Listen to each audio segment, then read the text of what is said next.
वंदना में अनेकों ने अपनी अपनी स्वर साधनाएं प्रस्तुत की, परंतु सबसे ऊंचा स्वर सुभाष का था। सुभाष के स्वर में शंखनाद था, सिंह गर्जना थी। मातृभूमि अपने वरद पुत्र की साधना पर मुस्कुरा उठी। यही एक ऐसा साधक था जिसने गांधी जी जैसे कूटनीतिज्ञ व्यक्ति से एक बार नहीं अनेकों बार भारतवर्ष के सार्वजनिक क्षेत्र में टक्कर ली। क्रांति दूत सुभाष बाबू का जन्म उड़ीसा राज्य के कटक शहर में 23 जनवरी 1897 को हुआ था। इनके पिता का नाम राय बहादुर जानकी नाथ बोस और माता का नाम प्रभावती था। इनके पिता कटक म्यूनिसिपैलिटी तथा जिला बोर्ड के प्रधान थे तथा नगर के गणमान्य वकीलों में से थे।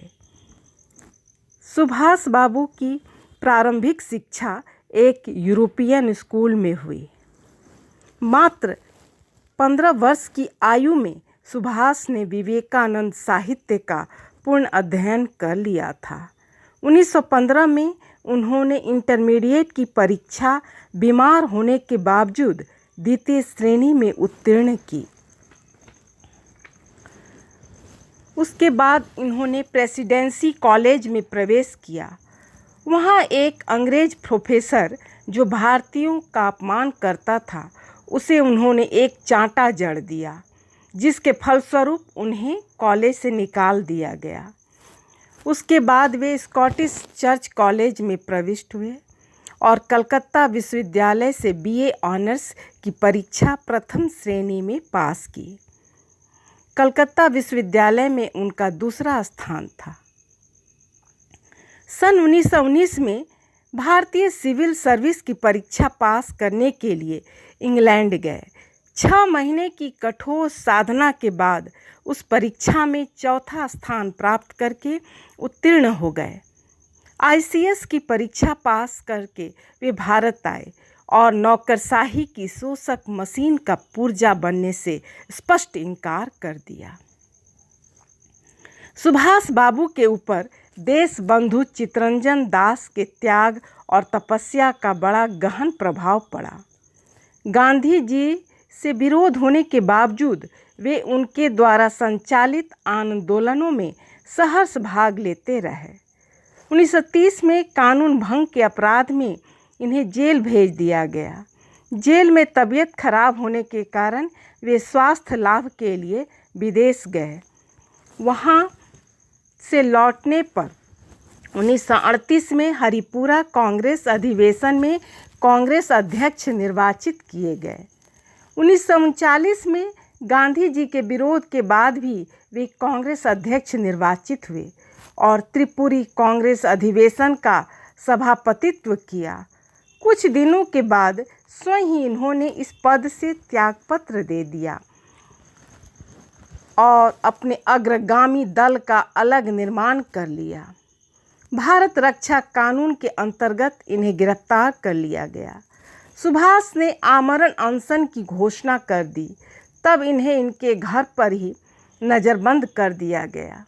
सबकी आंखों में धूल झोंकते हुए वे घर से बाहर निकल गए।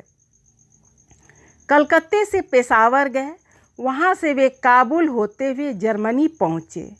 वहाँ इन्होंने आज़ाद हिंद सेना की नींव डाली। देश की स्वतंत्रता के लिए सैकड़ों नवयुवकों ने खून से हस्ताक्षर करके सुभाष को दे दिए। नेताजी सुभाष चंद्र बोस ने अपने सैनिकों से कहा था, तुम मुझे खून दो, मैं तुम्हें आज़ादी दूंगा। विश्व के 11 देशों ने आज़ाद हिंद फौज को स्वीकार कर लिया था। दिल्ली चलो और जय हिंद जैसे नारों से सुभाष चंद्र बोस ने भारतीय स्वतंत्रता संग्राम में नई जान फूंक दी। उनके जोशीले नारों ने समस्त भारत को एकता के सूत्र में बांधने का काम किया। 15 जुलाई 1943 को सुभाष ने आज़ाद हिंद सेना का नेतृत्व संभाला। 1945 में सुभाष ने अपनी भारत माता की गुलामी की बेड़ियों को काटने के लिए दूसरा भयानक आक्रमण किया, परंतु जर्मनी की हार के साथ ही आज़ाद हिंद फौज का भाग्य ही बदल गया। सैनिक गिरफ्तार कर लिए गए। वायुयान द्वारा नेताजी जापान जा रहे थे। रास्ते में यान में आग लग गई और नेताजी 18 अगस्त 1945 को संसार छोड़कर चल बसे, ऐसा कहा जाता है। जिस निडरता के साथ नेताजी ने अंग्रेजों का मुकाबला किया, वो आज भी युवाओं के लिए प्रेरणा का स्रोत है। उनके द्वारा दिया गया जय हिंद का नारा भारत का राष्ट्रीय नारा बन गया है।